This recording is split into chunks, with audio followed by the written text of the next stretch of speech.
Oh yeah, okay, so the clicker works. So while we just start, how many of you guys are contemplating starting out an e-commerce store, sometime in the near future? Show of hands, guys. Great. How many of you guys have an e-commerce store that you do? And how many of you guys have an e-commerce store that's doing really well and you're looking to scale up?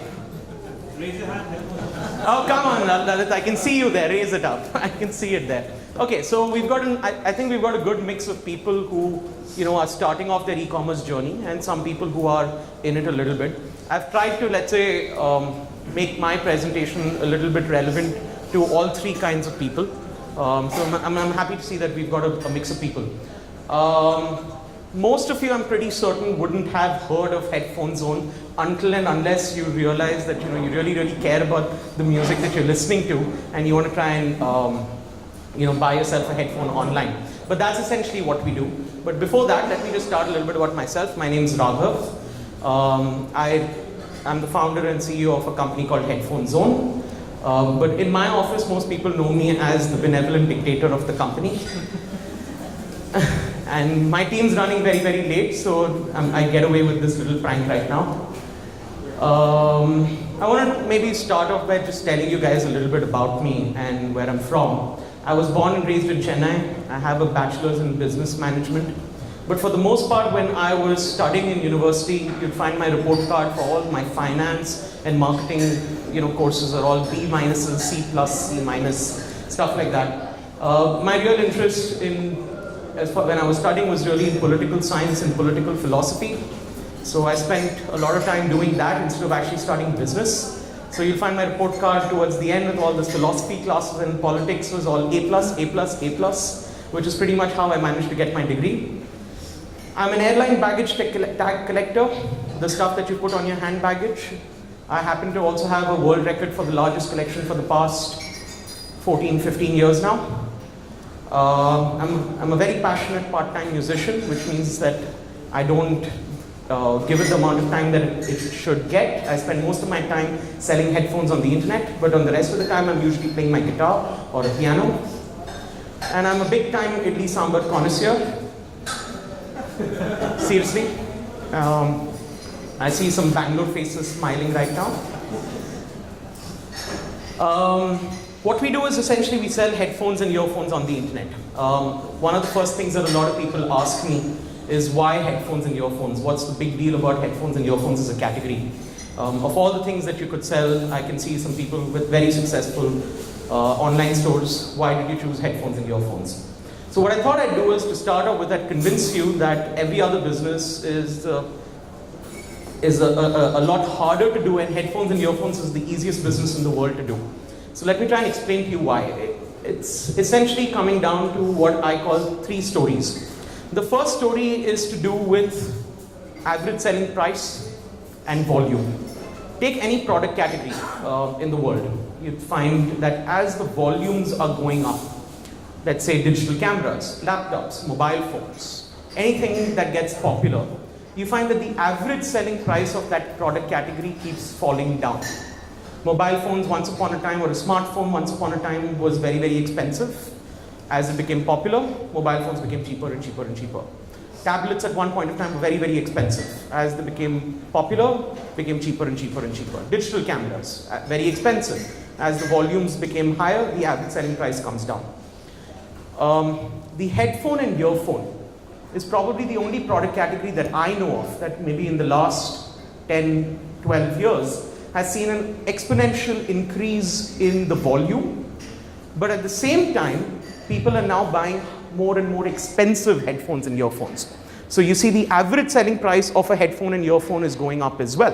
When I started my career, selling a 1,000 rupee headphone or a earphone was an achievement. You got one free with your mobile phone, why the hell would you buy another one?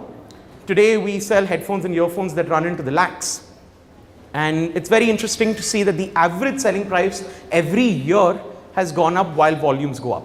So it's a double whammy. There's really no other business that I know of where you tend to find this happening. The second story is what I call the tale of luxury watches that sound good. Now, this takes a little bit of time to understand, but a 5,000 rupee watch tells you the time just as perfectly as a 5 lakh rupee watch. Both of them tell you the time just the same way. Why does a person buy a 5 lakh rupee watch when the 5,000 rupee watch can get the job done? And it essentially comes down to all of these intrinsic benefits that the 5 lakh rupee watch has that you can't define by the function of the watch itself. It's supposed to tell you the time, but a 5 lakh rupee watch, maybe a Rolex or a tag wire, is so much more. It's a piece of jewelry. It's a style statement. It tells you something about who you are as a person. And a headphone and a earphone is in many ways very similar to that. You find that an expensive headphone certainly sounds better, but that's not why it's expensive. An expensive headphone and a earphone says so much more about who you are as a person, about how eclectic your tastes are, about what your views on the world are, and what kind of a lifestyle you lead. All of that is tied into the headphone and earphone, which makes it very, very easy for a person to feel like he's buying something that's a passion product, or a product of privilege, or a product of, of a certain class. The third story is what I call the tale of Mr. Ambani teaching us to stream. Music has moved to your mobile phone. Videos has moved to your mobile phone. Entertainment of all sorts has moved to your mobile phone, or to your laptop, or to your tablet. And in India, we have one of the largest consumption markets for music. All Indians love music.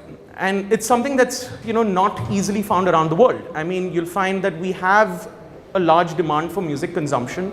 And the best part is we have music production catering to every kind of market. There is, the Bihari market, which will listen to Bihari music, and they will only listen to that. You have the Tamil market, which will listen to Tamil music, and there's an entire industry that makes this stuff for them.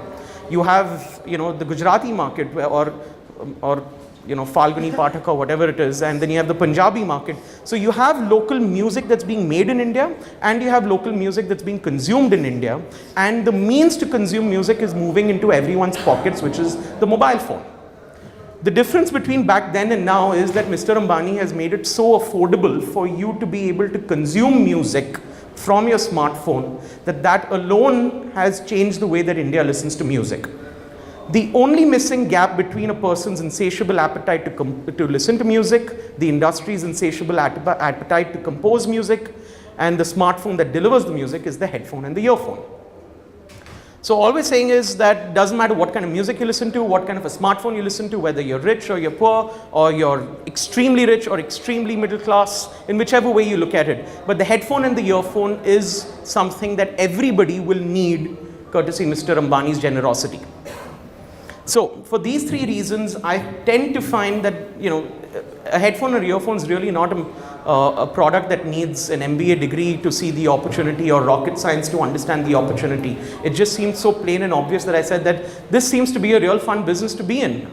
And that's essentially, my justification for why headphones and earphones are a very simple business category to be in.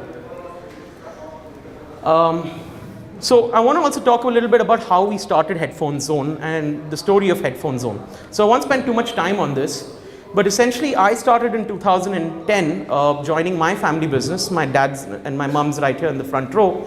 But I started working with my family business, which was involved at the time of wholesale and distribution of electronics.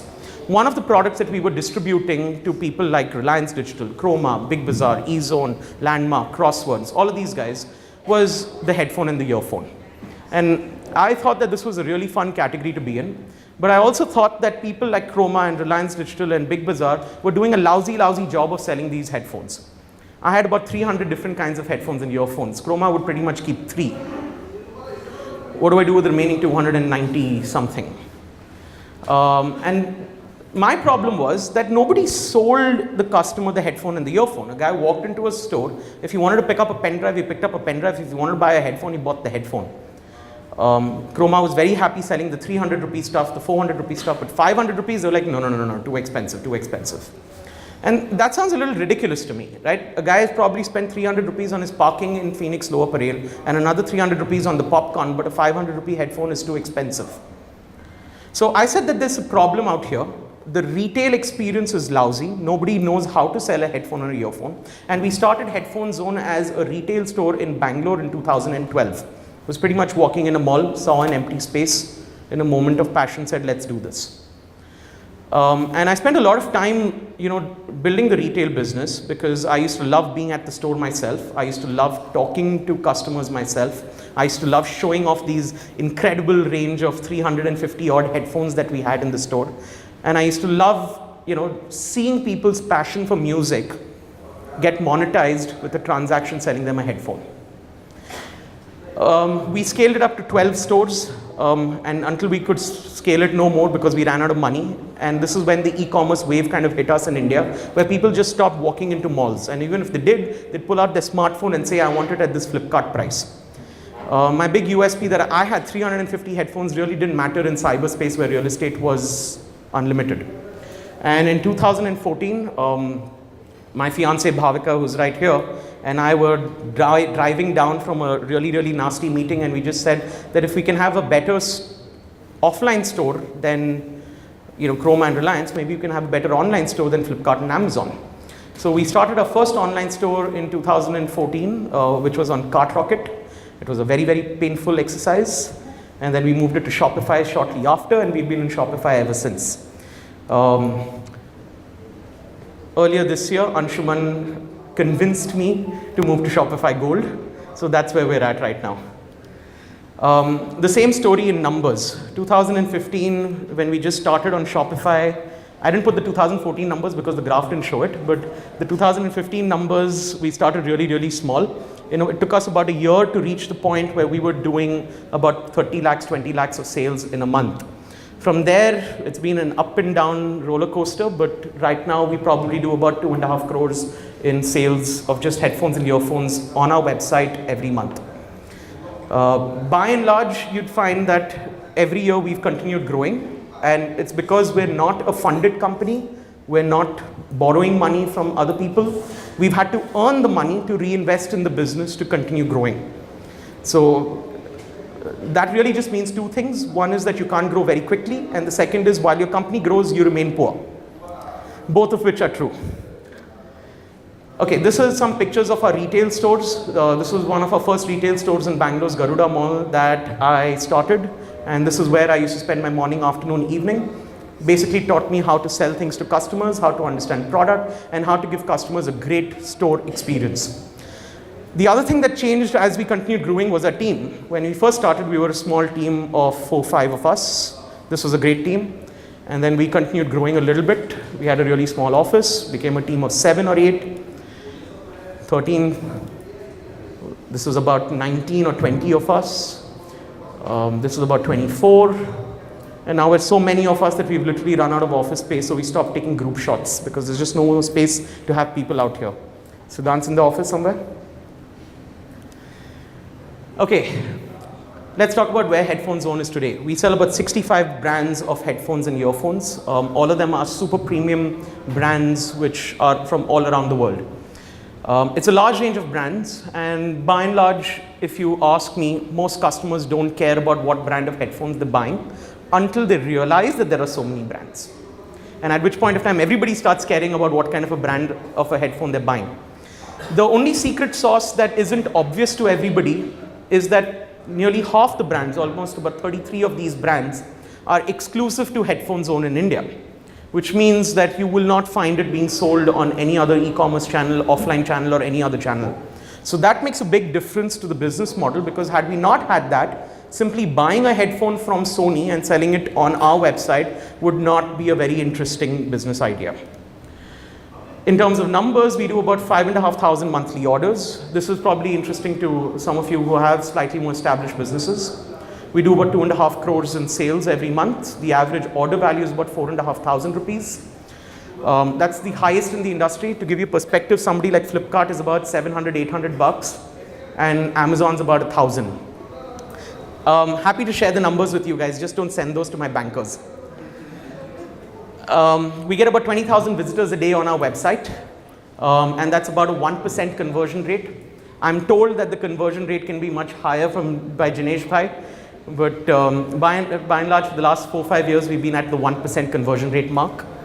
We spend about 25 lakhs a month on advertising. It could be on Google, which takes the majority of our money, and some portion goes to Facebook as well. Raj, who's right here in the middle of the room, is the guy who I kill every time the 25 lakh rupee target hasn't been met. We spend about 900 rupees as a cost per acquisition, and by and large, again, that's a profitable idea. Our return rate, for some of you who care, is about 12% or so. That return rate tends to go up as we grow, and about half our business comes from cash on delivery orders. It's typically the cheap stuff. Now, what's different about us is compared to, let's say, anybody else who's selling headphones and earphones on the internet. A bunch of different things. The first thing I like to say is that it's really our customer service.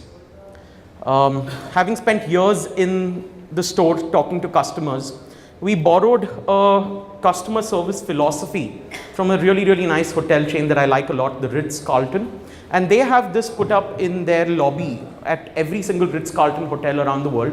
And I really said that this is a cool idea to copy. And the service motto, which they are very, very proud of, is that we're ladies and gentlemen serving ladies and gentlemen. So we really thought that, listen, if I'm talking to another guy who's just like me, who wants to buy a headphone just like me, who cares about music just like me, then the way that I must sell him a product is really just the same way that I would expect him to sell me a product. And we found that as the core of our ethos, which is basically how we like to interact with our customers. What that also means is if you're nasty on the phone about something or the other that I don't particularly think you should be nasty about, then we will also ban the customer. And we have a very large list of customers that we've banned that we simply say that we will not serve. Mostly because they're not being very ladylike or gentlemanly. The other thing is that one of the things that we are very proud of is that if you go to our social media or you read any of the reviews about Headphone Zone on the internet, you'll find a couple of guys who are complaining about their delivery being late, about, I don't know, that pin code not being serviceable. But you see a whole bunch of people posting pictures about cakes. And that's because every day when we mess up an order, where we screw up a delivery, where we send a wrong product, where a product isn't working, we have a chocolate cake delivered to this person's house anywhere in India with a note saying, we're sorry, we screwed up. Now, it doesn't sound like rocket science because every time you order something in a restaurant that doesn't go down too well, the restaurant's very, very prompt in giving you a cake. And that's where we got the idea and we said, why can't we do this for an e-commerce company? So we just place an order online for a cake shop to deliver something to a guy somewhere. And many times you find that it catches customers totally by surprise, which is why our social media is flooded with notes about cakes. The other thing is that we encourage customers to talk to a headphone guru. There's no replacement for one-on-one salesmanship. And we love talking to our customers all the time, helping them choose the right headphone, explaining to them why there are so many different kinds, and telling them that if you care about your music, then there's a right headphone specifically for your requirement, where you use it, when you use it, and what kind of music you listen to. So Varun, who's hiding there in the corner over there, is one of our headphone gurus, and he does a stand-up job. Give him 10 minutes of your time, I guarantee you he will sell you an expensive headphone. The other thing is we have something called a trade-up program. Now, the reason we did this was because, in my opinion, a headphone and a earphone is very much like a car. You have a garage, it can take one car. Until you sell that car, you're not going to buy another one. So, once you've bought an expensive headphone, what do you do after that? You're pretty much a lost customer to me. You're not going to come back and buy a second and a third and a fourth and a fifth. But with the trade-up program, we extend the customer's life cycle by telling him that we're going to allow you to sell your old headphones on our website. And once the headphone has been sold, you can then upgrade to whichever other expensive headphone you want. So essentially, we've taken a product which was pretty much a use and throw and made it into an investment that you use for a year, sell, buy another one, use for 2 years, sell, buy another one. So today, 30% of our business that we get every day comes from customers who have bought something or the other already in the past from us. And that's again the secret sauce that isn't obvious to everybody. A headphone and an earphone is a sensory product. You got to listen to it to understand what the big deal is about. We have something called a home audition program where a customer can order a demo unit. We will send it to him in his house.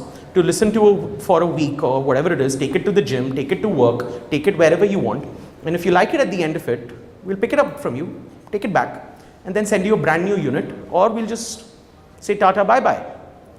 A lot of customers tend to do this. I mean, they take maybe 3 weeks, 4 weeks to decide what headphone they want, because they're all the time taking something, listening to it for a few days, sending it back, trying something else, listening to it for a few days, sending it back. And it makes a lot of difference, especially if you're going to buy an expensive headphone, because you really want to understand the sound more than anything else. And the home audition program allows you to do that anywhere in India, wherever there is a blue dot pin code that's being serviced. So we have something called Headphone Connect. It's an offline community event. Think of it really like a Shopify meetup, but for people who are crazy about headphones. And we have a very large community of people who are crazy about headphones. And we simply, organize events called Headphone Connect to bring these people together in Bangalore, in Chennai, in Bombay, Delhi, Calcutta. And we do it basically because it builds a community. Everybody out there has a similar passion for headphones and earphones that when they go home, their wives don't understand, their children don't understand, their parents certainly don't understand. But when they come to an event like ours, nobody judges you by who you are, what you wear, what you do. Everyone just cares about what headphones is this guy carrying in. And that really makes them feel like a rock star. And we love doing these events. But then we said, how do we take this event, this community, and take it online? So one of the things that we did, which is such a simple thing, which I highly recommend you all do, is we created a Facebook group and invited all our customers to simply join it. And then these guys just can't shut up. I wake up in the morning, I've got 10 notifications of people talking about the nuances of every headphone and earphone. I go to sleep at night and it's usually interacting with a bunch of other people in this group who are sitting and commenting about how somebody's headphone isn't good enough and mine's better. It's literally taken over my life to the extent that I think my fiance really, really hates me for being on this group all day long. The other cool thing that we've done, which is a little different from everybody else, is that we said that people don't like listening to me sell them a headphone all day long. But what all our customers have in common is that they have a common passion for music. So we said that 70% of our content that we're marketing to you cannot be marketing anymore. It has to be about what you and I both have in common, which is music. So we formed a partnership with Apple Music, where all our content is essentially using Apple Music playlists. It's allowing you to stream music that I'm going to put on an Apple Music playlist. Think of it like 7 songs that every Shopify entrepreneur must listen to pump them up on a Monday morning. And you will get an email from us, or you'll see it on our social media, and you can stream the music. And if you click on it, you're prompted to also subscribe to Apple Music after the song is played. If you do subscribe to Apple Music, I get paid $150 or so. Thank you, Apple. And what that allows me to do is allows me to take my 100,000 customer database. It allows me to take the 20,000 visitors a day we get. And we love talking about music. They love listening to me about music. And it allows us to make a healthy amount of money from that content. So this is important. Headphone Zone to a lot of people is perceived as this techie, geeky brand talking about really, really fancy headphones that most people don't understand. So we said that we got to change that perception. We got to move away from being a dukaan that sells headphones to really a place which is a brand which is a music lifestyle brand. And we said that if you want to be a music lifestyle brand, we're essentially catering to a person who's passionate about music listening. So we're imagining a brand that's something like an OML, something like an NH7 Weekender, something like a Hard Rock Cafe, something like a Savan, something like a Ghana. And we said that we want to take this brand, which is what a lot of you recognize, and change it into this brand. So you're going to see a huge amount of work that we're doing right now to change the brand that we've built over the years, over the last 4.5, 5 years now. And we're taking it and just dropping it into the recycle bin and starting up from scratch, because we've simply run out of people who care about headphones. But we've got lots of people who care about music.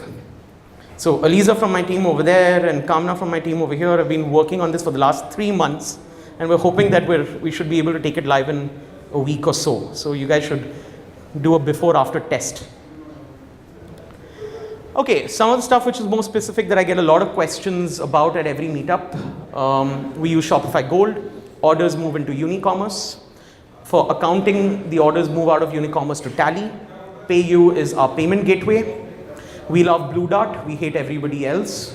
And for those of you who care, I pay about 47 rupees for a 500-gram shipment from Blue Dart. We use Freshdesk for our customer service and ticketing, and we use Exotel for our cloud telephony. Most of these things are things that we just pretty much tried and were happy with. Some of them we've moved around with. Some of you guys care about what apps we use, so I thought I'll make a slide about that. We export data every day to do Excel analysis using data export. Data Feed Watch allows us to sync up with Google PLAs. Klaviyo is our email marketing. Clipfolio allows us to have this giant TV in our office which has our orders up there. Pushal, where's Mr. Shashank? There he is, okay. Highly recommended that you guys use Pushal for push notifications, one of our favorite apps. Shashank's right here, asking for a group discount.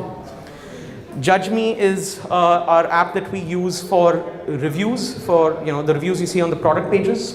FOMO, Aftership is again apps that are pretty self-explanatory. And we use a bunch of bold apps for basically upselling customers, and Zapier connects all of this stuff together. Some websites we take inspiration from, so we don't know everything. We look at other websites, we take ideas from there, and we implement it in our own website. No Nasties was a very, very early Shopify merchant in the ecosystem. They've been around since 2013-14. When I started, it was pretty much the only Shopify website I liked. T-Box is a fantastic business, started up by a senior of mine from university. They're doing very well. I think they've got some 10 Shopify Gold plans. Bajao, Ethos are both really nice e-commerce companies that are very focused on their niche. iWear is another t-shirt brand. Zappos is a company that we look for at all the time, basically to change our customer service. And I think Zappos has done a brilliant job of that. Lalit Bhai from SR Store is right there. He has to be one of the smartest entrepreneurs I know of. And I tend to look at his website every now and then when I want to get lazy and find a way of making my life easier. Daniel Wellington's another nice company that makes very nice watches. Check out their website, it's very well branded. Okay, now more specific learnings that I like to share. For those who are starting out, I've got basically a few tips for you. Identify a good business idea. Take your time to identify a good business idea. Don't start with something that isn't a good business idea. I usually use 3 rules. The first is the opportunity real? Do enough people care about what you're doing? Are there enough people who will buy expensive headphones in India? Are there enough people who will buy organic t-shirts in India? Are they happy to buy it online? That's really the first question. The second question is, can you win? Which is, are you going to do a better job than everybody else that's out there? If you're going to buy an iPhone and sell it from your lovely e-commerce store, you're not going to win that battle. Somebody will beat you, most likely Jeff Bezos. And the third is it worth it? You take all this effort, you win the battle, but at the end of it, is there enough in it for you to really be interested? If your e-commerce business is really about selling a product that very, very few people care about, and that you're the best at it, that's great, but is it really the best use of your time, effort, money? So that's really the third question. By and large, if you've answered these 3 questions and you get a yes and a yes and a yes, then that's probably a business that you should pursue and a business that you should call me up to invest in. Don't spend too much time discussing ideas, get to work. I see too many people who love spending time talking about the great business that they're never going to implement anytime soon. If it's not a good idea, think of something better, but get to work. 3 things for new merchants. The first is spend money on a good theme. Don't try to save money by using a free theme. You'll spend $300, $400 at most, but it'll be well worth it. You will recover that money soon. Khyati will tell you more about that. Spend money on marketing. Traffic is not free. When you're starting off, I see a lot of merchants who say, I've built this lovely store, I've taken it live, but nothing's happening. Spend money on marketing. Unless you're going to do that, nobody's going to take you seriously and your website's never going to take off. Use as many apps as you can. Don't try to make things in-house. It's not worth it. You've got a lovely app ecosystem here. You've got tons of partners here. I'm using something like 25, 30 apps at any given point of time, and it's worth it because I don't need to have a single technology guy in my team at all. We just use the best apps that are out there, and that's it. For those who are scaling up, don't try to beat Amazon where they are strong. You will lose. Look for a business idea that Amazon just can't do. Something that you will win because it's too small for Amazon to do, or it's too difficult for Amazon to do, or your product's just so unique that Amazon doesn't care.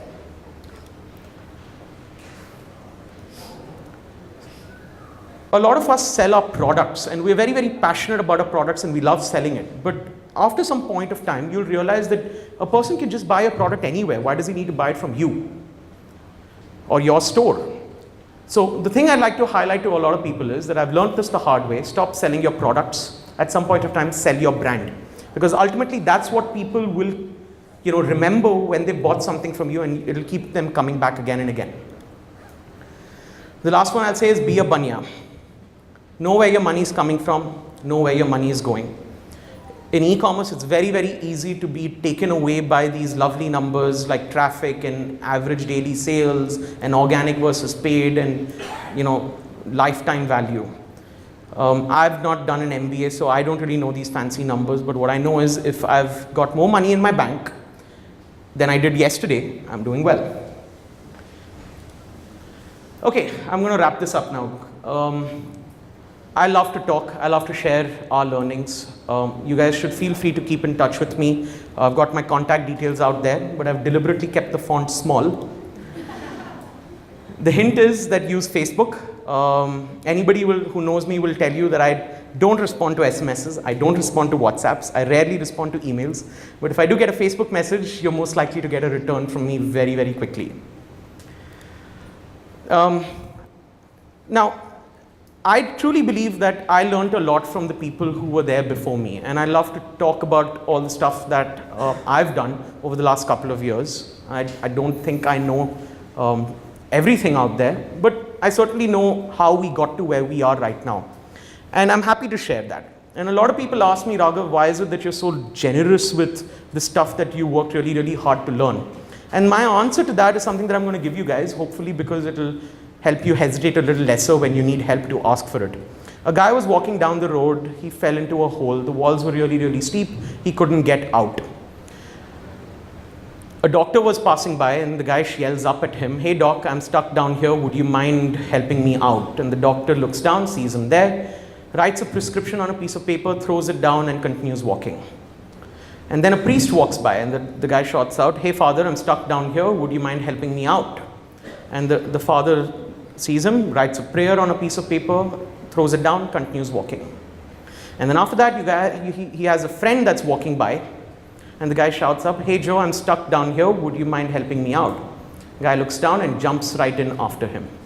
And the guy's like, "Are you stupid? Now we're both stuck down here." And the friend says, "Yeah, but I've been here before, and I know the way out." I'm just going to leave you with that thought, guys. Thank you so much.